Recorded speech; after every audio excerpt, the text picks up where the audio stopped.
aujourd'hui, ce projet qui n'a pas été modifié et sur lequel d'ailleurs nous nous sommes toujours positionnés contre, au regard du contexte actuel, il ne s'agit pas pour nous de reprendre un projet pensé il y a plus d'une vingtaine d'années et le remettre en place comme si que rien ne s'était passé entre l'an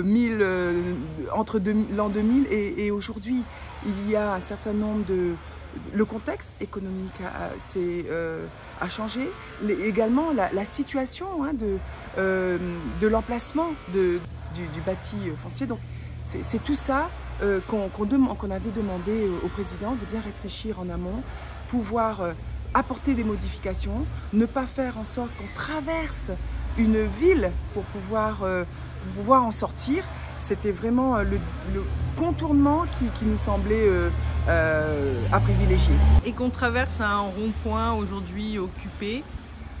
Oh là là, que vous dire que moi je trouve que là-dessus on n'a pas à bouger. Nous avons... J'oublie le fait qu'il soit là. Moi, je parle des personnes aujourd'hui qui viennent me voir dans mon bureau et qui trouvent ça mais complètement injuste.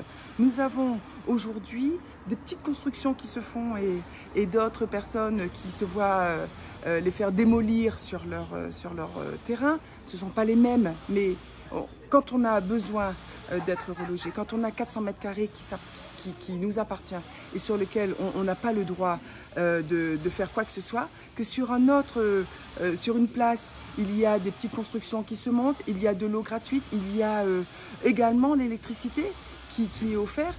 Comment est-ce qu'on peut ressentir quand nous sommes dans la précarité et que nous avons également besoin d'un contexte un peu favorable comme celui du rond-point. Donc c'est quelque chose que j'avais demandé également en amont, peu après la crise des Gilets jaunes. J'avais écrit à Monsieur le Préfet, j'avais écrit au président de région pour leur demander vraiment de prendre la responsabilité parce qu'il fallait absolument, d'ailleurs au maire du Tampon également, pour qu'ils s'entendent et permettent à ces personnes d'être relogées ailleurs, peut-être chez eux.